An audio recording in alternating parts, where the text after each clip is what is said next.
Now, the woman who hasn't won a single national primary, who's losing in many swing state polls tonight, was asked a pretty straightforward question last night.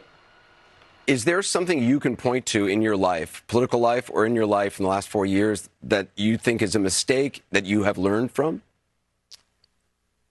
I mean, I've made many mistakes. You know, if you've ever parented a child, you know you make lots of mistakes too. Oh, what? It was kind of a dead silence in the room when she said that, but then it got better. I am certainly not perfect.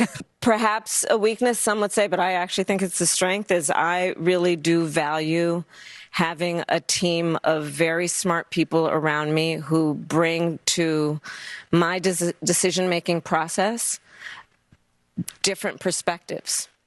My team will tell you I am constantly saying, let's kick the tire on that. Let's kick the tires on it.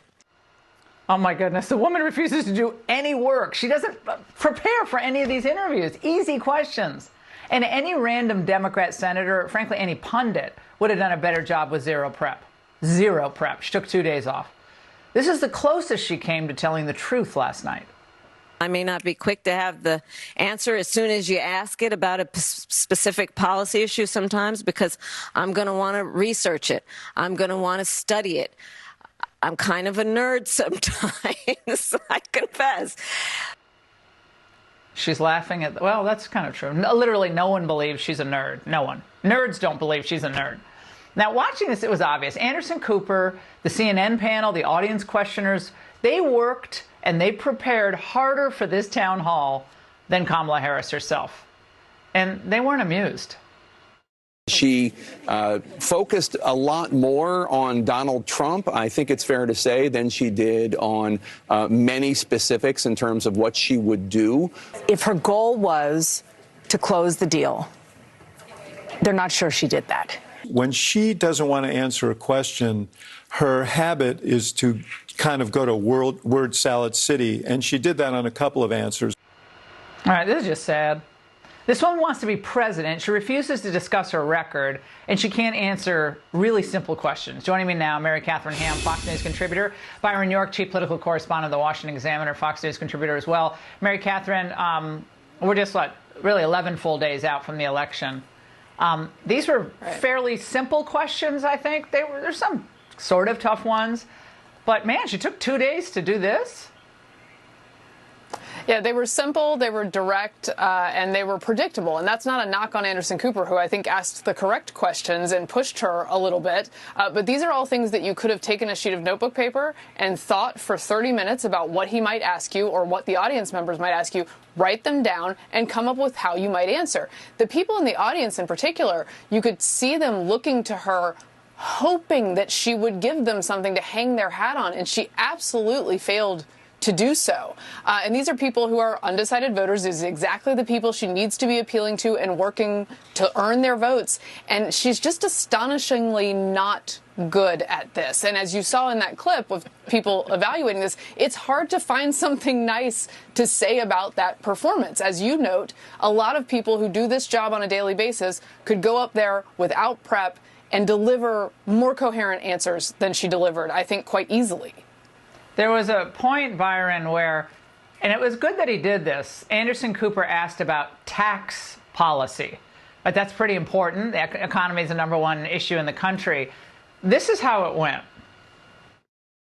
There is going to be a parity around what the richest people pay in terms of their taxes. But if you're earning $500,000, $600,000, $700,000 under your plan, there's a good chance your taxes go up.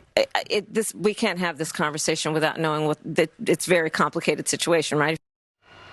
Well, that's why she wants to be president, because she can master very complicated situations and fact patterns. But it's too complicated, Byron. Let's move on. We can't have this conversation. Sorry about that.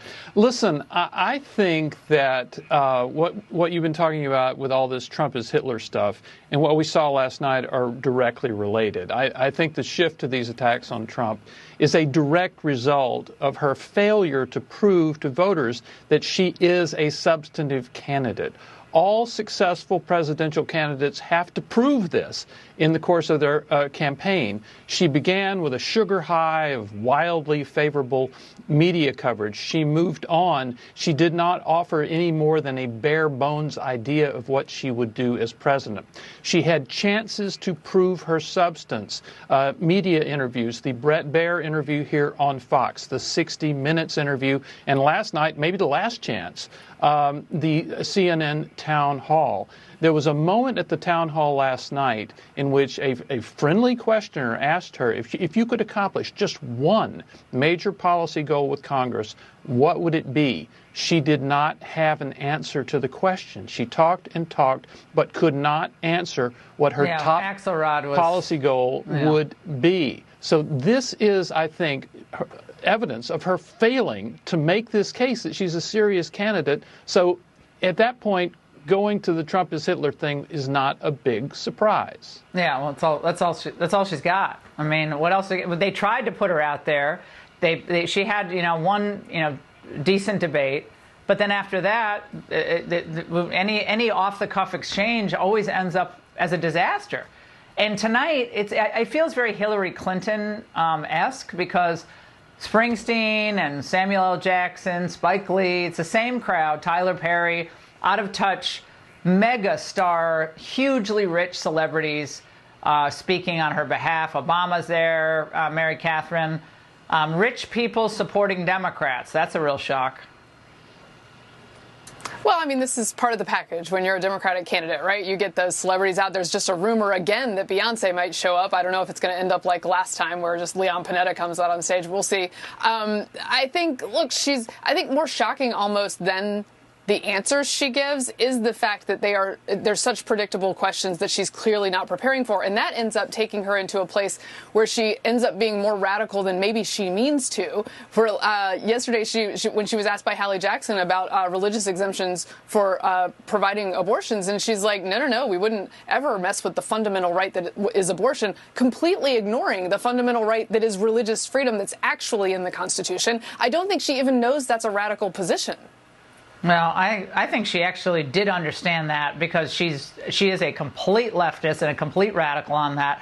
I don't think Catholic nuns working in a hospital that have to do trans surgery. I mean, I think she probably had a moment of unintended honesty in that exchange. But Mary Catherine Byron, this is a wild ride.